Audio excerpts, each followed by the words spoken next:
What is going on, moms and dads of Lorcana? It's Chris here from A Parent's Guide to Lorcana, and we are playing a Learn to Play with my youngest daughter, Ruby. This is her very first time ever playing this game, ever in the history of ever. We gave her a quick little rundown earlier, just to kind of give her some help with understanding the cards and what the cards mean. So she has a small working knowledge of how the cards work, but she's never played this game before, and we're going to our very first Rise of Lorcana starter set tournament today in about an hour and a half. So we're going to get a rep in or two just to give her some practice so she can hopefully beat somebody at this tournament this afternoon. So we're going to play cards facing us, but I'll walk you through everything just like we did with the cards facing each other. So I'm not going to know what you have. You're not going to know what I have, but I'll still walk you through it if you have any questions. Okay.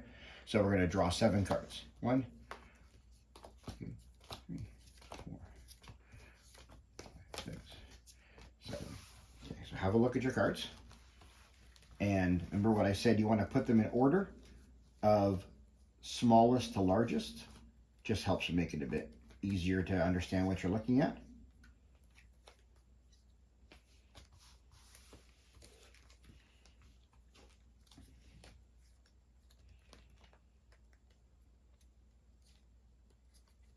So do you remember what I told you about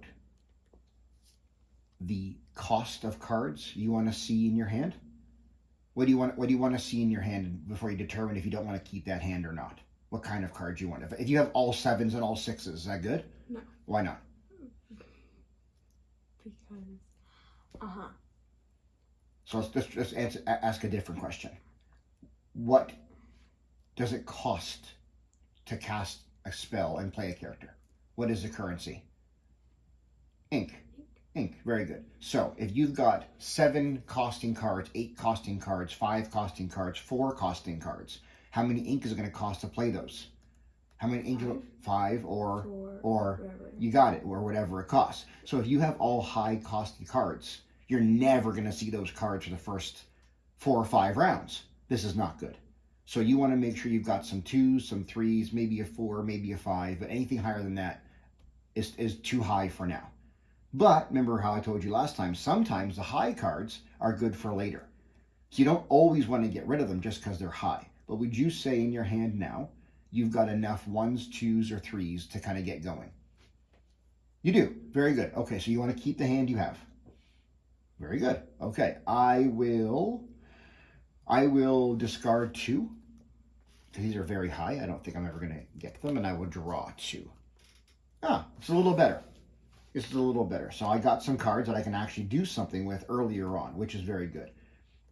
Fun fact for all the moms and dads at home watching, Ruby is playing a deck I constructed for Madison's partner, Abby, and I'm actually playing Madison's deck. So I have no idea what these cards do.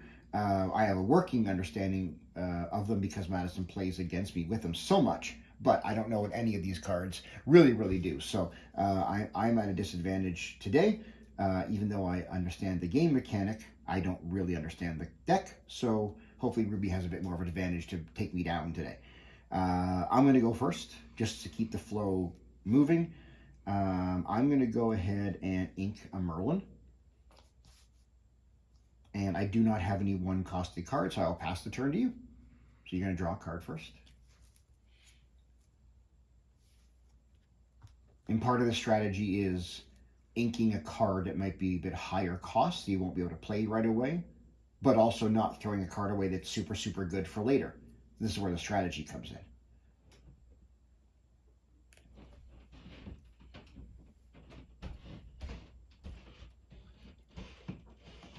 So you need to pick a card with a flourish around it and ink it.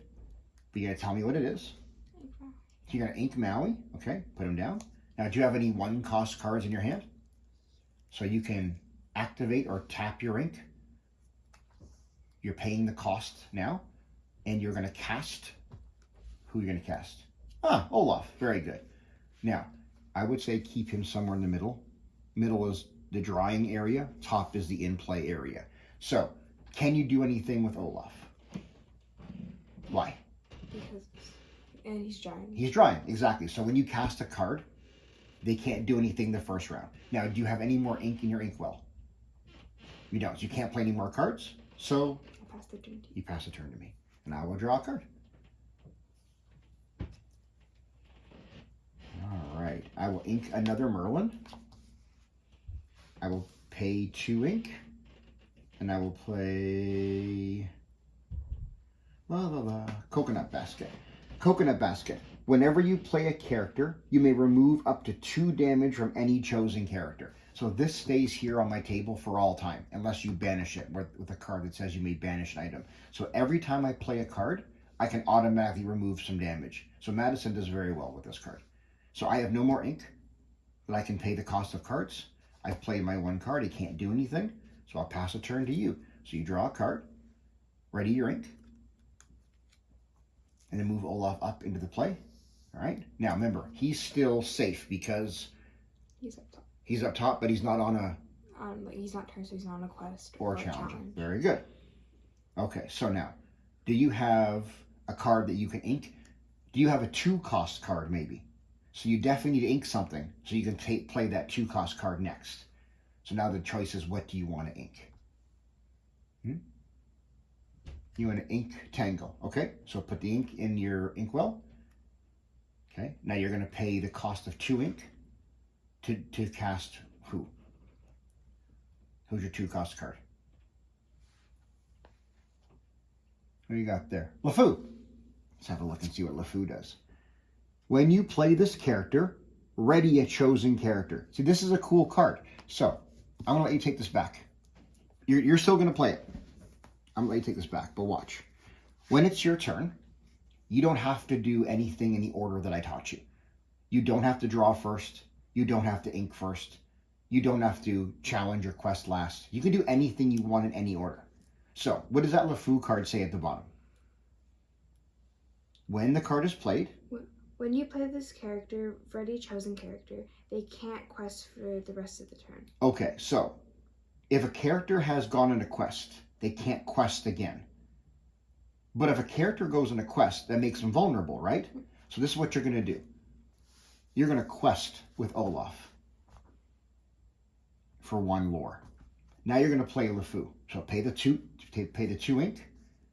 Keep him down here so you know he's drawing. Now what does it say you can do when the character quests? When the character is played, you can do what? When you play this character, ready chosen character, they can't quest for the rest of this turn. So who do you want to ready? Olaf. So now, because LeFou just coming into play, he's now ready and I can't attack him. So you've gotten 1 lore and you've brought him back for safety. So that's the kind of thing you're going to think about. Oh, wait a second. Maybe I'll quest first. Then I'll play a card. You do not have to play a card first. You can do it in any order you want to. And that's where that strategy would come into play. So as you learn the deck, as you play, you're going to be playing 9 games today at the tournament. So as you learn the deck and you know what the characters do, you become more familiar with the characters, you'll know which order to play them in. So this is very, very good. Now, Olaf can't quest. So what's the other option? What could he do? He could challenge. But there's no one for me to challenge. But you could then activate him again and challenge somebody if you wanted to. But in this case, this is very good. Olaf is weak. He quested. LeFou brought him back. Now he's safe. You don't have any more ink. You can't play any more cards. So you pass the turn to me. So I will reset my ink. I will draw a card. I will ink a Donald Duck. I will play 3.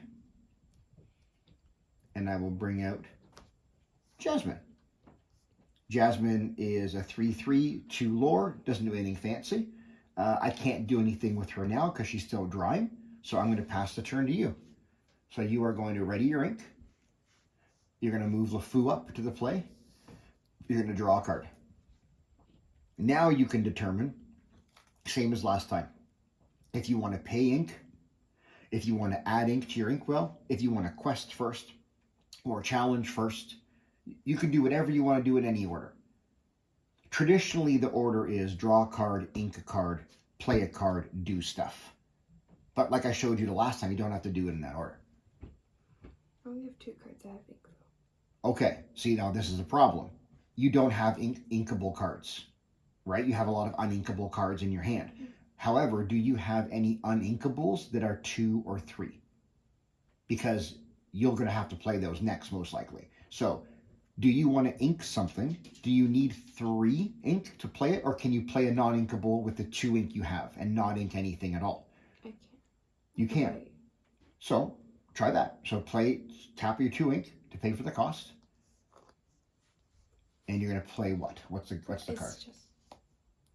Freeze. Okay, so freeze is actually an action card. Exert choosing opposing character. So you play the action card. This happens immediately. Now you've exerted Jasmine. So this card goes to your banished. Now, this is very good. So now I'm vulnerable. Where before, I wasn't vulnerable. But now all of a sudden, I'm in some real danger. So I've got a 3 shield. Which means if LeFou attacks me, it's 3 to 3, or 3 to 2 rather. He'll die, I'll go down to 3. And then if Olaf attacks me, Olaf will take the last damage. He'll live, but I'll die. Is it worth it? I don't play aggressive, so I don't think in this situation it's worth it to kill Jasmine. I think you should quest for 2 lore with these characters. But this is just my opinion. You can do whatever you think you want. You can kill her. You can kill her for 2 at the cost of 1. I think it's 2. You're right. What happened to your last game? What did you say you didn't have enough of?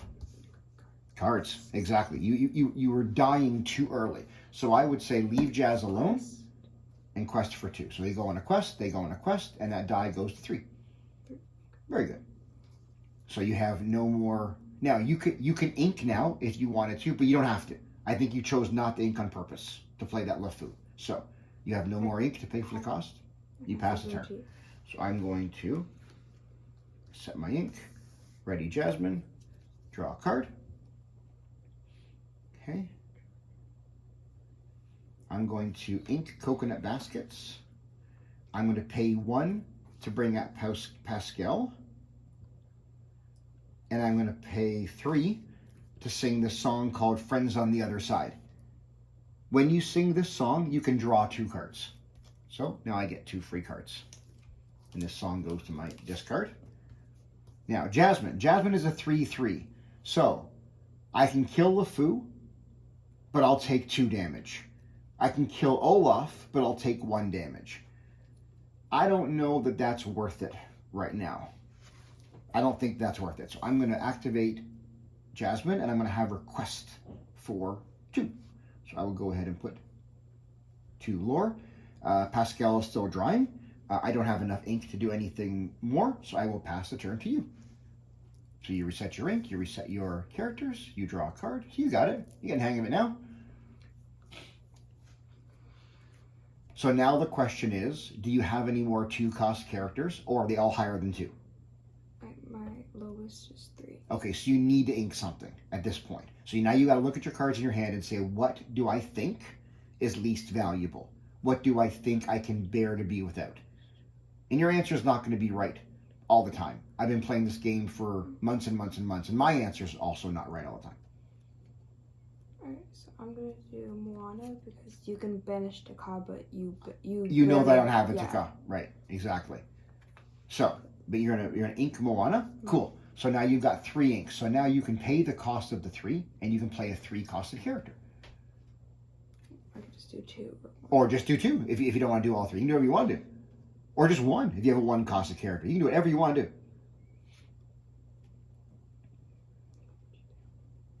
What would you do? I mean, do you have a 3-costed character? Do you have a 1-costed character? I have a 3. Then play a 3. Of course. So what is that? On the other side, but it's an action. Okay, so now, you don't want to play an action unless you need something to be actionable. So what does that action card do? What does it say on the bottom? A character with cost 3 or more can reverse to sing this song for free. Draw 2 cards. Okay, so that's good. So you play this card. Now, you could have sung it. Now, there's an ability called Sing. A character who has 3 or more can sing. You don't have any characters with 3 or more. Let's say I had Jasmine, for example. I can use her action. So she can't quest, She can't challenge because she's using her action to sing, and she can play this card for free. So I can grab 2 cards, but all it cost was her action. Now, in this case, you don't have any characters that can sing. No, none of your characters are 3. So you got to play this for its cost. So you tap the 3 ink, you play friends on the other side, you draw 2 cards, and then you banish this card. And that's how you get some more free cards in your hand. Now, you're back at it again. Jasmine is vulnerable because she quested for 2 on her last turn. Do you want to do what you did last time and just quest for 2, or do you want to attack me and have one of your characters die? I think you should just quest. Yes. Yeah. So you activate, send them both on a quest, and your 3 goes to 5. Now you're winning.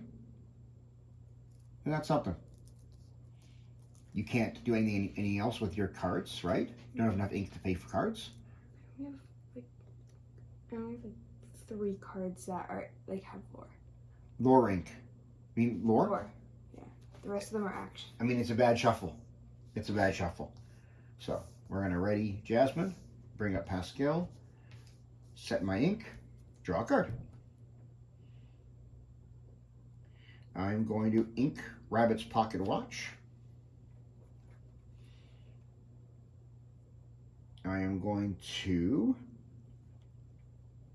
pay 3 and bring out Rafiki, but Rafiki has Rush, so this character can challenge the turn they're played. So my 3/3 is going to take on your 2/2. Yeah, you're going to kill LeFou, and then I will get down to -1 health myself because LeFou sends 2 back to me. I will then pay 2 more ink and bring out Grammatala. And then I will quest for 2/3. So I also go up to 5. So now we're tied. Oh, Coconut Basket. Whenever you play a character, you can remove up to 2 damage. So I played Grammatala and I take the damage off Rafiki. So is that coconut really good? If it gets banished, that's bad? This isn't items. All items, like your shield you had last time, stays on the board and does things unless you banish it. So this Coconut Basket, every time I put a card down, if anybody else has damage, it takes 2 damage off them. So if I banish that, would that be good for me, or would that basically do nothing? This would be good for you because it will get it off my table and I can't do that anymore. Okay. So if you have a banished chosen item card, then you can use that to get rid of that. So I've done all I can do. Is it chosen item or chosen character? Item. Some things banish items, some things banish characters. That's the worst thing ever. So I have done all I can do. I'll pass the turn to you.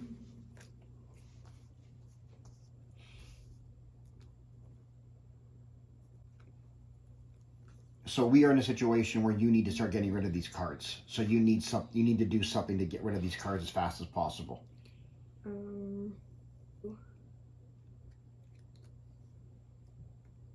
And we're just going to play to 10 so that we can get ready to go to the tournament. So if it helps you make decisions, you know you want to get to lore and you're halfway there. In Gaston. In Gaston, okay. And you're going to pay the 4. Or pay whatever you want to pay, yeah. And then you're going to play Jafar. Okay, did Jafar have anything fancy on his card? Challenger 3.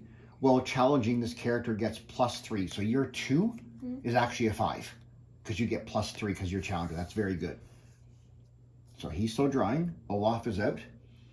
Now, this is a situation you want to ask yourself. If you challenge with Olaf, you will die. So challenging is not a good question, not a good plan. If you quest with Olaf, he's open. And with the 3 shield, Jasmine can kill him, Rafiki can kill him. Or you just stay put and don't do anything. And this is where the strategy comes in. Is do you want that 1 lore so bad that you're going to risk me killing you? I have a question. Sure. If you have a banished character card, when can you play it? You play it as if you play it when you pay the cost of ink to play a card. So if, let's say, if the card costed 6, you have to have 6 ink. Okay, and then you can play it. Then you can play it. So, I So lovely. I think you should not quest. However, it's up to you if you think that one lore will help you. You're not going to. Okay, so then you're going to pass the turn to me. Okay. So I'm going to reset my ink. I have one. This is not going to end well for me. I'm going to move Tala up, and I'm going to draw a card. I'm going to ink Coconut Baskets.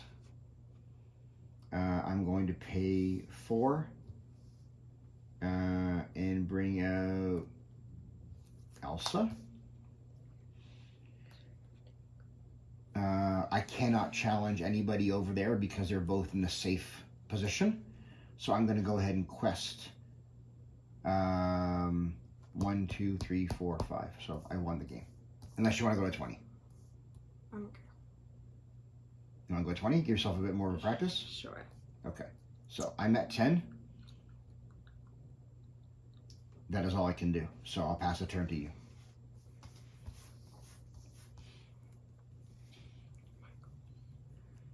Okay. Now, do you have anything in your hand that can do some instant damage? Do you have anything that can get on the table and quest for a big lore?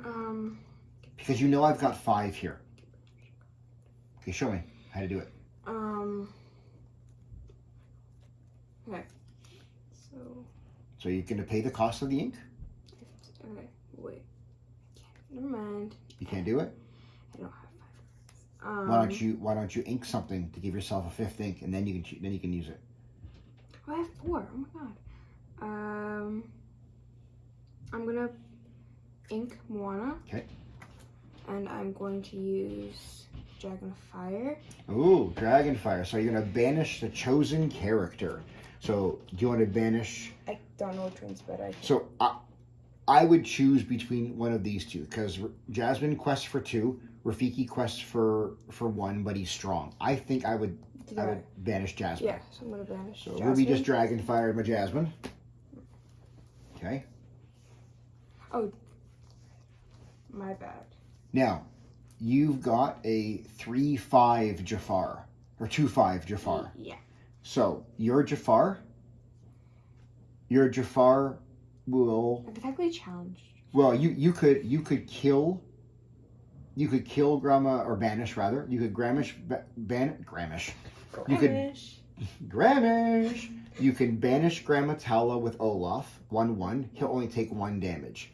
Then you could kill Pascal with Jafar. I could also kill with you can also kill Rafiki with Jafar. You add 3 and yes. and 5. Oh yes. So you got to ask yourself, do I want to challenge this round or do I want to quest this round?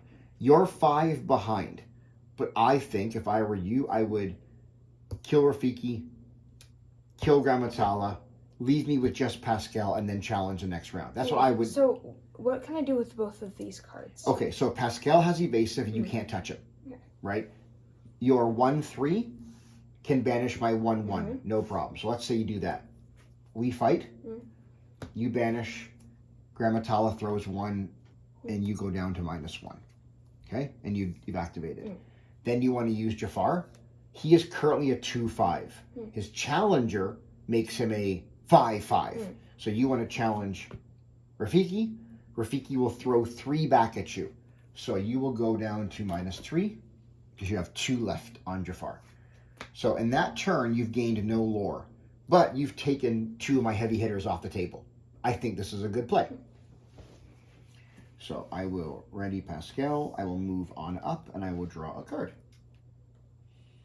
Is Anna like really good or is she like? I mean, she quests for 2 and she's pretty strong. The best thing with her is, in this case, when you have Elsas in play, I haven't seen a single Elsa yet. I only have Elsa. If you have a character named Elsa in play, choose an opposing character. The chosen character can't ready at the start of their turn. So it's kind of like I can freeze you in place. If I have an Elsa. I have Elsa though. But that is not me at all. No. I have Elsas in my deck too. I know, but it's probably at the bottom. So I'm going to pay 4. And I'm going to play Pongo. And then I'm going to... Okay, I'm just going to quest, because if I take you out, then this game will be a bit more challenging for you to get back at. So 4, 10 plus 3 is 13. What's that actually mean? If I can find a 13 on here. Okay. I'll pass turn to you. So you ready your ink? Ready your cards? Now, do you have anything in your deck that's healing? Like heal 2 damage when you play this card or anything like that? Do you have coconut basket in your deck by any chance? No, because okay. my cards love to make me lose. Okay. I only have 2 inkable cards. Wait, what's this one?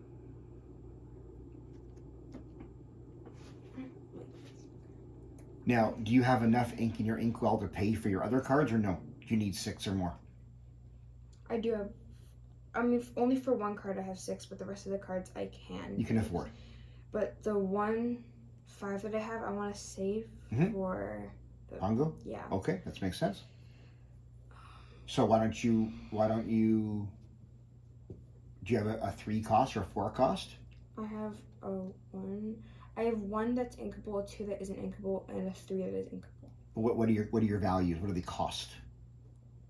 The top left-hand corner. What does it cost? 1, 2, 3. So you could play 1 ink and get 1 out, right? I'll show you how to do this. You're gonna get a bunch of cards out right now. So pay 1 ink. Pay 1 ink. Yeah. Yep. No. You want to ink it? Do I ink it? Or do you want to? Let's have a look. Chosen character gets +2 this turn. So I would ink this card. This is useless to you right now. So we're gonna ink Abu. Okay. So what's your next card? You have a 2. Yeah. So pay 2, tap 2, and then play the number 2. Freeze. Exert chosen character. So which character am I not going to ready the next turn? Which character are you keeping frozen? Anna or Pascal? I mean, is Anna's like useless? Except she attack without Elsa? Of course she can. She can attack for 2. Okay, and Pascal. Pascal's so weak. Yeah, I would so say. I would do Anna. Okay, so we're gonna freeze Anna. So now, do you have any cards in your hand that are 3 or 4? Yes. So tap whatever it is you need, and bring that card out. You have 1 card. Okay, cool. 3 cards. 3 cards. Okay, so tap 3. No. Yeah, tap 3 more. Those 2 paid for freeze. Now, do you have a 1-drop card? A card is worth 1? No. No. Okay. A card that's worth 5. Does Aladdin do anything when he comes onto the table? When you play this character, each opponent loses 1 lore. So I go down to 12. Isn't that cool? So now, what do you want to do with Jafar and with Olaf? You can't. I mean, I can't attack Pascal. No, because he's evasive. Oh. So you can attack. Anna. But won't these like die immediately? You will die. So I maybe I would say safely, just quest them.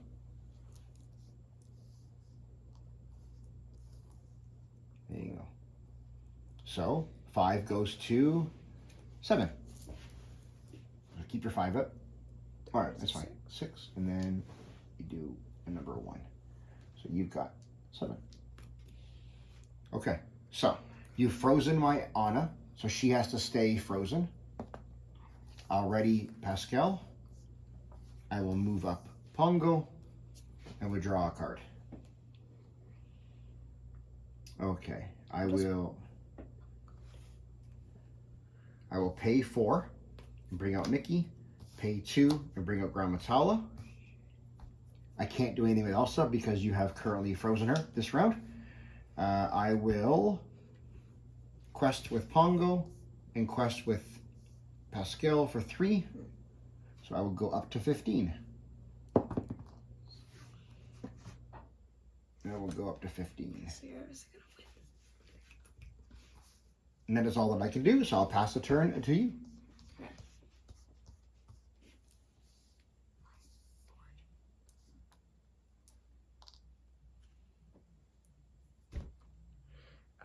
Actually, this is good. Okay. So just keep in mind, when my turn comes back, I've got enough here alone to win the game. And I'm going to have these 2 in play. So I will win the game the next turn if you don't start killing off my characters. So you got to figure out, is there something you can do to get rid of as many characters as you possibly can, even if you die. At this point, you have no choice. I'm going to win in the next hand. What does Pongo do? So Pongo's evasive, so you can't attack him. I mean, like, what if I banish him? Well, Pongo quests for 2, so I would definitely want to banish him because, again, he's evasive, and if you don't banish me, you won't be able to challenge me with any characters. Okay. So tap your ink to pay for the cost. Either I can banish, or I can use a card to, like, take like 1 lore from an opponent, and this character has 2. Can you play both those cards in this hand? Do you have enough ink to pay the cost of both? No, because, like, all of this is 1 card. Oh. All of my ink is 1 card. Okay, so then I would pay the card that banishes and then use what's on the table to attack the rest. That's all you can do to try to stay alive. So I banish... What's the card? The Dragonfire? Okay, so you're going to use Dragonfire on, again, 2, 2, 2. Am I allowed to use it for Mickey? Yes, you can use it on any card you want to. Is Mickey more powerful? Mickey is a 3/4, so even though he doesn't have evasive, he is more powerful than Pongo technically. So should I do it for Mickey instead of I mean, Pongo? If you kill Mickey or kill Pongo, I'm still gonna have a character on the field that has 2, but Pongo's evasive, which means you can't challenge him. I think in this case you banish Pongo. Okay. So we banish Pongo because he's evasive, and you have no way of challenging me. Now, what do you got on the table? I've got a 1/1. What does Olaf got? A 1/3. So Olaf is gonna. Oh, you can't. He's evasive. Shoot. Okay. I could get Anna, I guess. 2/2, 2/4. This is a 2/5, but it's actually a 5/5. But you have -3, so yeah. her 2 will. I think you have to do that. So use Jafar and attack Anna. So Anna gets banished, but so does Jafar. And then you cannot. Pascal makes me mad. Like, I actually hate Pascal. Well, here's the thing.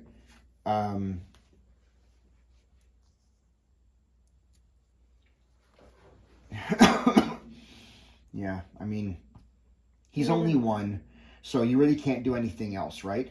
So I would then quest with both of them.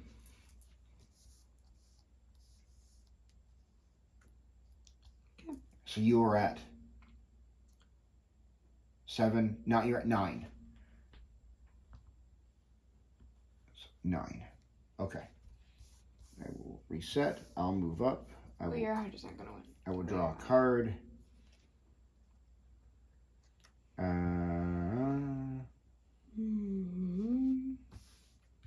Not that it matters, but I will pay. Sure, all this is on the camera. I always forget if I'm out of camera or not. I'll pay the 1. I'll play Befuddle. Return a character with a 2 cost or less to your hand. Oh my god. What the hell? Do I have a 2 cost character or less? Yes, you do. You probably do. I do. It's Grammatala. I mean, of all the characters they get back, she's not the most exciting. Yeah. Then I will pay 2 and I'll play Grammatala. So 15, 16, 17, 18, 19. My god. So if I quest, I'm within 1 at this point. So yeah. I'll go ahead and quest. 15, 16, 17, 18, 19. So I've got 19, if I can find it on this die. Here it is. 19. And then I'll pass the turn to you. So this card has 6, so I'm just gonna like... Keep it all tapped? Yeah. Yep.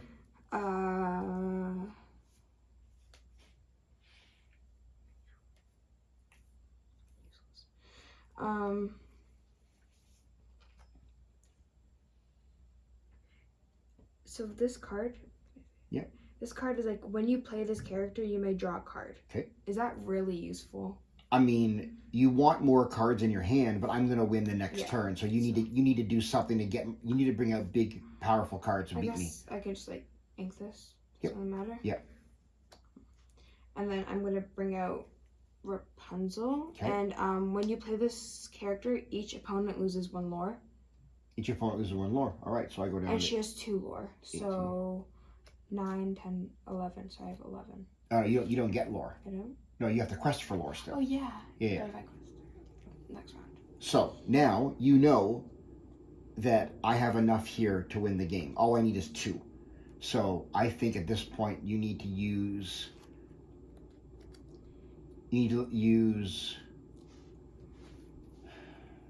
And I can't use this. It doesn't matter because the game is over. So I would use Aladdin's 2/2 to banish Tala. And then you take a damage. 1, 2? Yeah, just 1 damage.